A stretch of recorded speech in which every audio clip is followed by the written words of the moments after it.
সবাই ভোটাধিকারের মাধ্যমেই কিন্তু তাদের যোগ্য যে প্রতিনিধি তাদেরকে নির্বাচন করবে। এখানে যারা নেতৃত্বের গুণাবলী যাদের মধ্যে আছে তারাই অবশ্যই উঠে আসবে, এবং যারা সাধারণ শিক্ষার্থীদের ভয়েসের কথা বলবে তারাই আসলে এগিয়ে আসবে। এবং এখানে এখানে যারা বিভিন্ন সাধারণ শিক্ষার্থীদের অধিকার নিয়ে কথা বলবে তারাই একসময় কিন্তু জাতীয় পর্যায়ে নীতি নির্ধারণে তাদেরই কিন্তু অংশগ্রহণ থাকবে।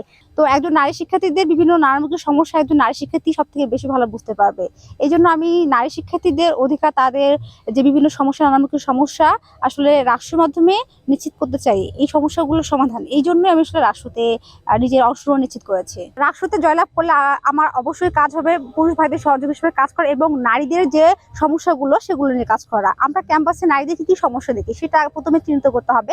তো প্রথম সমস্যা হিসেবে আমরা দেখি যে নারীদের যে নিরাপত্তার ব্যবস্থা সেটা আসলে দুর্বল। যে বাইরে থেকে বহিরাগত অনেক সময় টিজিং করে বা যারা টিউশন করে রাতে আসে তারা একটা অনিশ্চয়তায় ভোগে।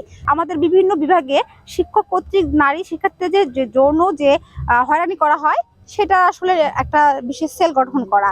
তারপর ৩, যে পশ্চিম পাড়ায় বাজার মনিটরিং ব্যবস্থা, অতিরিক্ত সবজির দাম রাখা হয় এটা থেকে শুরু করে জরুরি ফার্মেসি ব্যবস্থা সেটা নিশ্চিত করা। হল বিভিন্ন মেয়েদের বিভিন্ন হলগুলোতে যে খালার দায়িত্বরত খালারা আছে তাদের ব্যবহার মানে সহনশীল অবস্থায় নিয়ে আসা।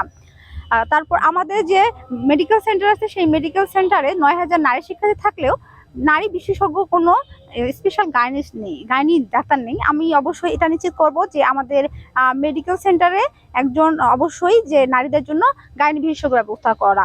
আমার এখানে যে ৩০,০০০ যে শিক্ষার্থী আছে তাদের সম্মিলিত যে কোনো সমস্যার যে আমি আসলে সম্মিলিত আওয়াজ হয়ে আমার কণ্ঠস্বরকে রাষ্ট্রের মাধ্যমে উপস্থাপন করতে চাই। বিগত সময়ে যে রাজনৈতিক তিক্ততা, আসলে নারীরা মনে করে রাষ্ট্র একটা রাজনৈতিক প্ল্যাটফর্ম।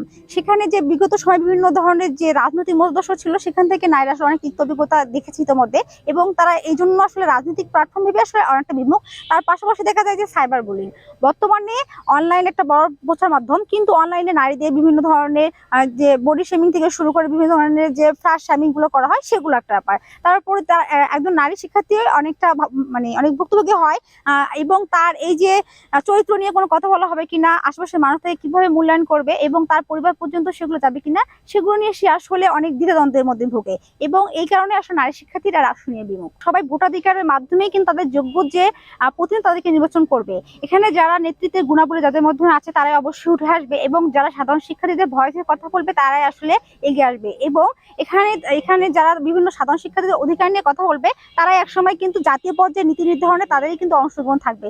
নারী বান্ধব ক্যাম্পাস বলতে আমার কাছে এটাই মনে হয়, যারা আসলে মানে হিজাবি আপু আছে এবং পর্দাশীল আছেন তাদের পর্দায় কোনো ধরনের নিষেধাজ্ঞা আরোপ করা হবে না, এবং যারা উদারপন্থী আপু আছেন তাদেরও চলাফেরায় কোনো ধরনের নিষেধাজ্ঞা আরোপ করা হবে না। আসলে জেন্ডার সেন্সিটিভ করে এবং নারী বান্ধব ক্যাম্পাস নিশ্চিত করে নারীদের যে সুরক্ষা, নারীদের যে অগ্রাধিকার, নারীদের যে নেতৃত্বের সেটা বিকাশ ঘটানো আমার প্রথম ইস্তেহার।